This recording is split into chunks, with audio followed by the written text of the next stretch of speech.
মোনালিসাকে দূরে ঠেলে দিয়ে এবার সব অভিমান ভুলে ক্লাবে সবার সামনে কম্পাসকেই জড়িয়ে ধরলো বিহান। কম্পাস ধারাবাহিকে দেখা যায় বিহান মাতাল হয়ে যাওয়ায় সেটা বুঝতে পেরে মোনালিসা বারবার বিহানের গা ঘেঁষাঘেঁষি করার চেষ্টা করতে থাকে। বিহানকে কাছে টানার ধান্দা করে মোনালিসা।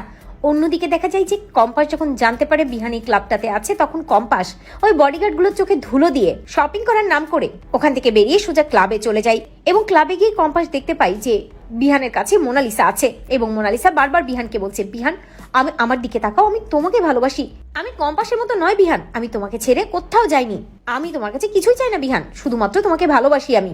বিহান মোনার দিকে ড্যাপ ড্যাপ করে তাকিয়ে থাকে, কারণ বিহান তো শুধু কম্পাসের কথাই ভাবছে। অন্যদিকে দেখা যায় যে কম্পাস বিহান আর মোনালিসাকে দেখতে পেয়ে ভাবতে থাকে, বাহ বিহান স্যার, আমি ভাবছিলাম আপনি হয়তো ক্লাবে এসেছেন, একা কষ্ট পাচ্ছেন, কিন্তু এখন দেখি আপনাকে সঙ্গ দেওয়ার লোকের অভাব নেই, আপনি মোনা ম্যাডামের সাথে এই ক্লাবে এসেছেন, তাহলে তো আপনাকে সামলানোর লোক আছে, আপনি আমার জন্য কষ্ট পাচ্ছেন না। আর সত্যিটা জানানোর কোনো দায়ও আমার নেই, আমি কেন ডিকের কাছে গেছি, কি আমার উদ্দেশ্য, আমি আর কোনো কিছুই আপনাকে জানাবো না, আপনি থাকুন মোনা ম্যাডামকে নিয়ে। এই বলেই অভিমানে মুখটা ঘুরিয়ে নিয়ে চলে যেতে চায় কম্পাস। অন্যদিকে মোনালিসা নাটক করে বিহানকে জড়িয়ে ধরে, যখনই জড়িয়ে ধরে তখনই বিহান মোনাকে ধাক্কা দিয়ে সরিয়ে বলে, খবরদার খবরদার মোনা, আমাকে জড়িয়ে ধরবে না, তুমি আমাকে স্পর্শ করবে না, কারণ আমাকে স্পর্শ করার অধিকার শুধু আমার স্ত্রী কম্পাসের। শুনি কম্পাস চমকে যায়। কম্পাস মনে মনে ভাবে, কি বললো বিহান স্যার? কম্পাস বিহানের দিকে এগিয়ে আসে এবং বিহানের সামনে এসে দাঁড়ায়।